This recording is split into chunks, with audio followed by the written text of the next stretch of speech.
Hello नमस्कार welcome to सुखोपीडिया। क्या आप इंजीनियरिंग या अदर एकेडमिक एग्जाम्स को लेकर परेशान हैं और समय आपके पास बहुत कम है तो चिंता मत कीजिए। इस वीडियो में हम लोग बात करेंगे कि सिर्फ एक रात पढ़कर इंजीनियरिंग के या अदर जो सब्जेक्ट्स हैं उसको कैसे क्लियर करेंगे। चलिए स्टार्ट करते हैं। तो इस वीडियो में आप सीखेंगे कि क्या हमें पढ़ना है और क्या हमें स्किप करना है। How to focus on high weightage topics, smart revision techniques for last minute preparation, how to study smart to pass the exam. तो ये चार जो इसमें मेन लर्निंग पॉइंट्स हैं इसके बारे में हम लोग इसमें डिस्कस करेंगे।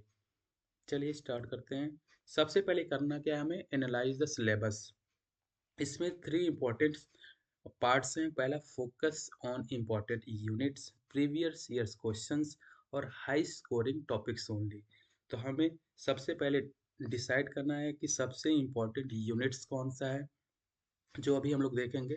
फिर उसके बाद प्रीवियस ईयर्स क्वेश्चन, 3 से 4 साल के प्रीवियस ईयर क्वेश्चंस देखना ही देखना है। अगर कोशिश करिए 5 साल का मिल जाए तो और बेटर होगा, लेकिन मिनिमम 3 साल का तो होना ही चाहिए। हाई स्कोरिंग टॉपिक्स को कैसे डिसाइड करेंगे, वो प्रीवियस ईयर क्वेश्चंस को देख के हमें पता चल जाएगा कि हाई स्कोरिंग टॉपिक्स कौन से हैं। तो चलिए देखते हैं सबसे पहले सिलेबस और कैसे एनालाइज करना है उसके बारे में भी देखेंगे हम लोग। तो यहाँ पे हम लोग मैथ्स 4 का सिलेबस देख रहे हैं। तो सबसे पहले इसमें जो यूनिट 1 है ये क्या है, हमारा पार्शियल डिफरेंशियल इक्वेशंस। तो इसमें अगर इस पर्टिकुलर टॉपिक में हमें कोई इंपॉर्टेंट अगर टॉपिक एनालाइज करना है तो सबसे पहले हमें क्या करना है, प्रीवियस ईयर्स क्वेश्चंस पे जाएंगे, वहां से फिर देखेंगे। तो अगर हम लोग इस पर्टिकुलर सब्जेक्ट की बात करें और इस पर्टिकुलर यूनिट की बात करें तो इसमें लैग्रांजेज चारपिट्स मेथड ये दोनों इंपॉर्टेंट हैं। तो इससे क्वेश्चंस आएंगे ही आएंगे। तो सबसे पहले हमें क्या करना है, इसको हाईलाइट करना है और इसको नोट कर लेना है कि हमको इसके क्वेश्चंस लगाने ही लगाने हैं। ऐसे ही इसमें दूसरा पार्ट क्या होगा हमारा, जिसमें हमें solution of linear partial differential equations निकालना है, जिसमें सी एफ और पी आई निकालना रहता है। C F means complementary function और पी आई मतलब पर्टिकुलर इंटीग्रल। तो उसका सोल्यूशन निकालना होता है। तो ये उससे एक क्वेश्चन आ जाता है। लेकिन इस पर्टिकुलर सब्जेक्ट की बात करें तो सबसे ईजी कौन सा यूनिट होता है, तो सबसे ईजी यूनिट की बात करें तो इसमें यूनिट 4 होता है हमारा सबसे ईजी। उसका नाम है क्या, ST2, जिसमें 3 टॉपिक हमें पढ़ने होते हैं। पहला क्या होता है हमारा, binomial distribution, Poisson distribution, normal distribution. तो अगर इन तीनों की भी बात करें तो सबसे मोस्ट इंपॉर्टेंट कौन सा है, नॉर्मल डिस्ट्रीब्यूशन। तो उसको हाईलाइट करना है। सबसे पहले नॉर्मल डिस्ट्रीब्यूशन की प्रैक्टिस करने हैं हमें जल्दी जल्दी। उसके बाद फिर बाइनोमियल देन पॉइजन। तो इन ये मेनली 3 टॉपिक्स रखते हैं। तो अगर मैथ 4 की बात करें तो सबसे इजी यूनिट की बात करें तो यूनिट 4 हो जाएगा। इसके बाद आता है नंबर हमारा यूनिट 5 का। तो इसमें भी सबसे पहले हमें किस पे फोकस करना है, जो लास्ट वाले टॉपिक्स हैं जैसे कंट्रोल चार्ट्स हैं। तो जितने उसमें कंट्रोल चार्ट्स हैं वो सबसे पहले उस पर फोकस करेंगे। देन मोस्ट इंपॉर्टेंट टॉपिक इसमें आता है का स्क्वायर टेस्ट है, तो सबसे पहले उसको लगाएंगे। देन टी टेस्ट पे आएंगे, देन जेड टेस्ट पे जाएंगे। तो हमें सबसे पहले फोकस करना है का स्क्वायर और जो चार्ट्स हैं। इसके बाद जो इजी यूनिट है, थर्ड थर्ड यूनिट है, जिसमें हमें कोटोसिस के क्वेश्चंस आते हैं, कर्व फिटिंग। तो इसमें भी हम एनालाइज करेंगे सबसे इंपॉर्टेंट क्या होगा, तो कर्व फिटिंग के क्वेश्चंस ऑलमोस्ट एवरी सेमेस्टर आते ही हैं, जैसे ऑड हो या इवन हो। जैसे मान लीजिए मैथ 3 है या मैथ 4 है तो उसमें हमेशा क्वेश्चंस आते ही रहते हैं हर साल। तो हमें एनालाइज इसको करना है। देन इसके बाद unit 4, then unit 1, then unit 2 देखेंगे। तो ऐसे हमें क्या करना है, एनालिसिस करना है कि कौन सा टॉपिक इंपॉर्टेंट है, कौन सा क्वेश्चन रिपीटेड आता है बार बार, कौन सा थ्योरी पार्ट रिपीटेड आता है, कौन सा न्यूमेरिकल पार्ट रिपीटेड आता है। तो इसको हम लोग वहाँ से चेक कर लेंगे। अब हम लोग बात करेंगे नेक्स्ट सेगमेंट जो हमारा है, स्मार्ट स्टडी प्लान। तो हमें क्या करना है कि एक स्मार्ट स्टडी प्लान बनाना पड़ेगा। अपने टाइम को यूनिट वाइज डिवाइड करेंगे। जैसे मान लो हम लोग मैथ 4 की बात कर रहे थे तो हमें नॉर्मल डिस्ट्रीब्यूशन पे पहले फोकस करना रहेगा कि हम normal distribution, then binomial, then Poisson, ये देख लें हम लोग। उसके बाद थ्योरी पार्ट को देखना है, न्यूमेरिकल, दोनों का एक बैलेंस बना कर रखना। अब मैथ का सिलेबस देख रहे हैं हम लोग तो उसमें ज़्यादा न्यूमेरिकल से पार्ट रहेंगे, तो इसलिए हम लोग किस पे फोकस करेंगे, न्यूमेरिकल पे। फिर थोड़े शॉर्ट नोट्स भी बनाएंगे, फार्मूला भी लिख लेंगे, क्योंकि फार्मूला अगर हमें याद रहेगा तो कुछ ना कुछ एग्जाम में कर सकते हैं हम लोग। नेक्स्ट सेगमेंट है हमारा कि नाइट स्टडी स्ट्रेटजी क्या होता है हमारा। सबसे पहले हमें रात में कैसे जगना है, फ़ोकस कैसे करना है, तो ये सबका अलग-अलग हो सकता है। तो इसलिए अपने हिसाब से हमें कैसे जगना है पूरी रात, कैसे पढ़ना है, ये उस पे हमें फ़ोकस करना है। देन बेस्ट रिवीजन मेथड क्या हो सकता है कि सबसे पहले जो इम्पोर्टेंट टॉपिक्स हैं, अगर हम फ़ोकस कर रहे हैं 3 यूनिट के लिए, तो 3 यूनिट में जो इम्पोर्टेंट टॉपिक्स हैं, सबसे पहले उसको रिवाइज़ कर लें। 2 बार, 3 बार, उसके बाद ही हम लोग एक्स्ट्रा पढ़ने के लिए कोशिश करें। फिर फ़ॉर्मूला हमें बनाना है और ज़्यादा कोशिश करें कि डायग्राम अगर रिक्वायरमेंट है तो डायग्राम को भी दिखाइए।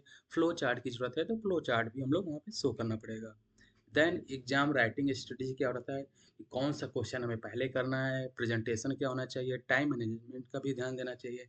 तो अब इसमें क्या होता है कि कुछ लोग क्या करते हैं, क्वेश्चन उनको आता है लगभग-लगभग 25% आता है, लेकिन वो क्वेश्चन पहला ही क्वेश्चन अटेम्प्ट करना चाहते हैं उसमें, तो उसमें अगर मिस्टेक्स कर रहे हैं, जैसे मान लो उसको गलत कर दिया, फिर उसको कट कर रहे हैं, फिर दोबारा लिख रहे हैं, फिर कट कर रहे हैं, तो इससे प्रेजेंटेशन आपका गलत जाएगा और इंप्रेशन भी रॉन्ग बनेगा। तो जो भी एग्जामिनर रहेगा उसमें उसको ये इंप्रेशन बन जाएगा कि इसको आता कुछ नहीं है, तो नंबर भी नहीं मिलेगा उस पे। इसलिए आप लोगों को प्रेजेंटेशन सबसे अच्छा रखना है। तो ऐसे क्वेश्चन को अटेम्प्ट करो जिसको आप उसको 100% आपको आता है क्वेश्चन, तो उसको सबसे पहले लिखो और टाइम का भी ध्यान देना है हमको। इसके बाद अगर नेक्स्ट सेगमेंट की बात करें, how to study smart to pass the exam, तो हमें कैसे पढ़ना है कि हम लोग एग्ज़ाम को पास कर सकें। तो इस how to study smart to score the maximum marks, ये भी देखेंगे हम लोग। तो सबसे पहले देख लेते हैं हम लोग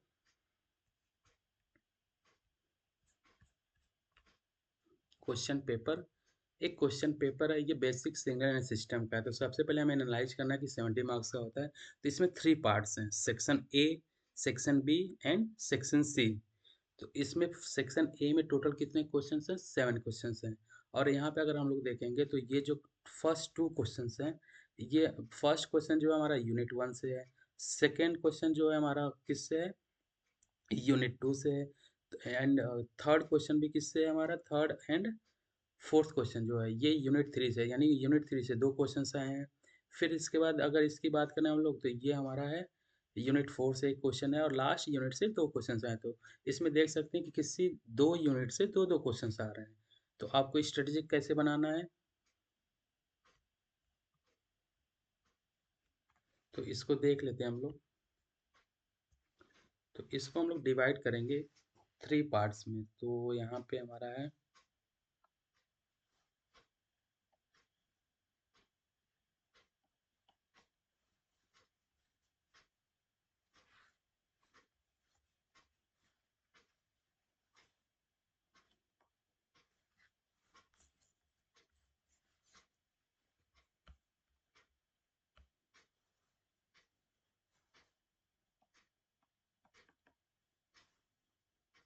सेक्शन सेक्शन ए। इसमें टोटल क्वेश्चंस कितने हो रहे हैं हमारे? 7 questions, 1 A B C and so on H तक हम लोग क्वेश्चन जा रहे हैं इससे। देन इसके बाद हमारा है सेक्शन बी। इसमें टोटल क्वेश्चंस कितने हैं? 5 क्वेश्चंस हैं, 2 ए बी सी डी ई। तो यहाँ पे हम लोग एनालाइज करेंगे इसमें कि ये यूनिट 1 से आता है, 2 से आता है, 3 से आता है, 4 से एंड 5 से। ऐसे ही सेक्शन सी है हमारा। सेक्शन सी में टोटल 10 क्वेश्चंस होते हैं, 3 ए बी। ये दोनों क्वेश्चन किससे आते हैं? यूनिट 1 से आते हैं। फिर इसके बाद 4 A B, 5 A B, 6 A B and 7 A B. तो ये पर यूनिट से कितने क्वेश्चंस आ जा रहे हैं? अगर लॉन्ग क्वेश्चंस की बात करें तो फर्स्ट यूनिट से एक क्वेश्चन यहाँ पे आता है हमारा और 2 क्वेश्चन यहाँ से आते हैं। टोटल कितने क्वेश्चंस आ गए? 3 क्वेश्चंस। और कितने मार्क्स के हैं? 7 मार्क्स के। तो टोटल कितने हो जाएंगे? 21 मार्क्स। तो ऑलमोस्ट 21 मार्क्स तो यहाँ, और अगर 2 क्वेश्चन अगर यहाँ से आ गए अगर किसी यूनिट से, तो टोटल 25 मार्क्स के क्वेश्चन किसी एक यूनिट से आ रहे हैं। तो अगर किसी को जस्ट पास होना है तो उसको मिनिमम 2 यूनिट्स तो पढ़ना ही होगा। कैसे? उसको देख लेते हैं हम लोग कैसे 2 यूनिट्स उसको पढ़ना ही पड़ेगा। पहले सबसे पहले हम लोग बात करेंगे सेक्शन ए से। मान लो अगर किसी कोई 3 यूनिट पढ़ के अगर जाता है, 3 यूनिट्स, 2 यूनिट्स पढ़ के अगर जाता है तो उसके कितने मार्क्स आएंगे टोटल? अगर मान लो सेक्शन ए से उसने टोटल कितने 4 क्वेश्चंस अटेम्प्ट किए हैं और पर क्वेश्चन 2 मार्क्स के हैं, तो कितने हो जाएंगे यहाँ पे? 8 मार्क्स। सेक्शन बी से 2 यूनिट पढ़ के जा रहा है तो 2 क्वेश्चंस वहाँ से अटेम्प्ट कर सकता है। तो टोटल कितने हो जाएंगे, 2 × 7 is equal to 14 marks. Section C से दो क्वेश्चंस वहाँ से भी कर लेगा तो कितने हो जाएंगे, 14 मार्क्स। अगर इन तीनों को अगर ऐड करें तो 8 + 14 × 14 कितना हो जाएगा, 14 + 14 कितना हो जाएगा, 28 और +8 टोटल कितने मार्क्स हो जाएगा यहाँ पे, 36। पासिंग मार्क्स कितना होता है, 21/70। तो हमें पासिंग मार्क्स 21 होता है, यहाँ पे 36। सिर्फ 2 यूनिट पढ़ के भी हम लोग कितने मार्क्स ला सकते हैं, मैक्सिमम 36 मार्क्स ला सकते हैं। मिनिमम कितना लाना है हमें, 21, क्योंकि यही पासिंग है। और किसी को हाईएस्ट स्कोरिंग करना है तो सिर्फ 4 यूनिट पढ़ के भी मैक्सिमम मार्क्स ला सकता है। कितना ला सकता है उसको भी यहाँ पे देख सकते हैं हम लोग। फॉर एग्जाम्पल उसको पढ़ना है, कोई भी 4 यूनिट पढ़ रहा है, तो अगर सेक्शन ए से बात करें हम लोग, तो ऑलमोस्ट वो कितने क्वेश्चन अटेम्प्ट कर सकता है, यहाँ पे 6 क्वेश्चन अटेम्प्ट कर सकता है। 6 × 2 कितना हो जाएगा हमारा, 12। सेक्शन बी से अगर हम लोग बात करें, तो अगर 4 यूनिट पढ़ के जा जा रहा है वो, तो उसमें से अटेम्प्ट कितने करने होते हैं, 3 क्वेश्चंस। तो उसने 3 क्वेश्चंस कर लिया, 3 × 7 कितने हो गए, 21 हो गए। तो यहाँ पे 12 और 21 हो गए। और फिर अगर 4 यूनिट पढ़ के जा रहा है तो फिर 4 क्वेश्चन सेक्शन सी से भी हो जाएंगे, तो कितने मार्क्स आ जाएंगे, 28। अगर इसको ऐड करें हम लोग तो कितना हो जाएगा, ये 11 और ये कितना हो जाएगा, 5 6 61 मार्क्स। तो अगर कोई 4 यूनिट पढ़ के जा रहा है तो आउट ऑफ 70 उसके कितने मार्क्स आ जाएंगे, 61। तो हमें 5 यूनिट्स पढ़ने की ज़रूरत ही नहीं है, हम 4 यूनिट्स कर सकते हैं। अगर मान लो कोई 3 यूनिट्स पढ़ के जा रहा है तो उसके कितने मार्क्स आ जाएंगे, उसको भी देख लेते हैं हम लोग यहाँ पे।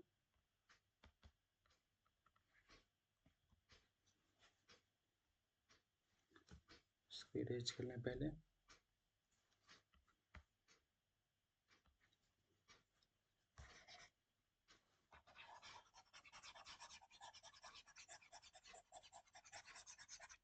तो इसको भी डिस्कस कर लेते हैं हम लोग कि अगर कोई 3 यूनिट्स पढ़ के जा रहा है तो उसके कितने मार्क्स आ सकते हैं। तो सेक्शन ए से 3 यूनिट्स की बात करें हम लोग, सेक्शन ए से कितना अटेम्प्ट कर सकता है वो, मिनिमम इसमें से वो अटेम्प्ट कर सकता है 5 क्वेश्चंस। 3 यूनिट पढ़ के जा रहा है तो कितना कुछ कर सकता है, 5 क्वेश्चन। तो ये कितने हो जाएंगे यहाँ से, 10 मार्क्स। अगर वो सेक्शन बी की बात करें हम लोग, तो 3 यूनिट पढ़ के जा रहा है और सेक्शन बी में आप लोगों को पता है कि 5 क्वेश्चंस आते हैं और पर यूनिट से एक एक क्वेश्चंस रहते हैं, तो उसमें से 3 क्वेश्चंस तो कर लेगा। तो कितने हो जाएंगे, 3 × 7 21 मार्क्स। और सेक्शन सी से भी 3 क्वेश्चंस करेगा वो, तो कितने हो जाएंगे, 21 मार्क्स। तो 21 + 21 कितने हो जाएंगे, 42। और +10 कितने हो जाएंगे, 52 मार्क्स। तो ये मैक्सिमम कितने मार्क्स ला सकता है, सिर्फ 3 यूनिट पढ़ के, 52। तो यहाँ पे कितने आ जाएंगे उसके, 52 आउट ऑफ 70। अगर कोई 1.5 यूनिट पढ़ के भी जाता है, कोई इंपॉर्टेंट टॉपिक दूसरा यूनिट का देख के, तो भी पास हो सकता है। बट उसमें कंडीशन ये है कि आपको एक यूनिट बहुत अच्छे से पढ़नी पड़ेगी। वो कैसे पास होगा उसको भी देख लो यहाँ पे आप लोग। अगर एक यूनिट कोई पढ़ के जा रहा है, एक 1.5, यहाँ पे बात कर लेते हैं 1.5 यूनिट, तो सबसे पहले सेक्शन ए से वो 2 क्वेश्चन ही कर पाएगा, मैक्सिमम 3 कर सकता है। बट मैं मिनिमम लेके चल रहा हूँ कि 2 क्वेश्चन उसने वहां से कर लिया, तो कितने हो जाएंगे इसके, 4 मार्क्स। सेक्शन बी की बात करें तो वहाँ से 2 क्वेश्चंस कर सकता है, तो ये कितने हो जाएंगे, 14 मार्क्स। लास्ट की बात करें तो वहाँ से, यहाँ से तो एक अगर ले भी लेते हैं, मिनिमम यहाँ पे ले लेते हैं 7 मार्क्स, 14 हटा देते हैं तो कितना हो जाएगा, 11 हो गया। लास्ट वाले से अगर सेक्शन सी की बात करें तो वहाँ से 2 क्वेश्चन हो जाएगा, क्योंकि 4 में से 2 करने रहेंगे उसके, क्योंकि हर यूनिट से दो दो क्वेश्चन आते हैं, तो उसमें से एक कर ले और एक दूसरे वाले से कर ले, तो 14 हो जाएंगे।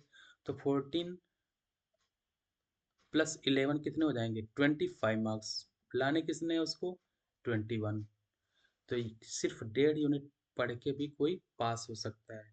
तो अगर ये वीडियो आपको अच्छा लगा तो लाइक शेयर सब्सक्राइब जरूर करें, कमेंट में अपने सब्जेक्ट्स लिखें, और मैं उस पर 1 नाइट स्टडी जो बनाना होता है उस पर एक वीडियो बनाऊंगा। Now thank you.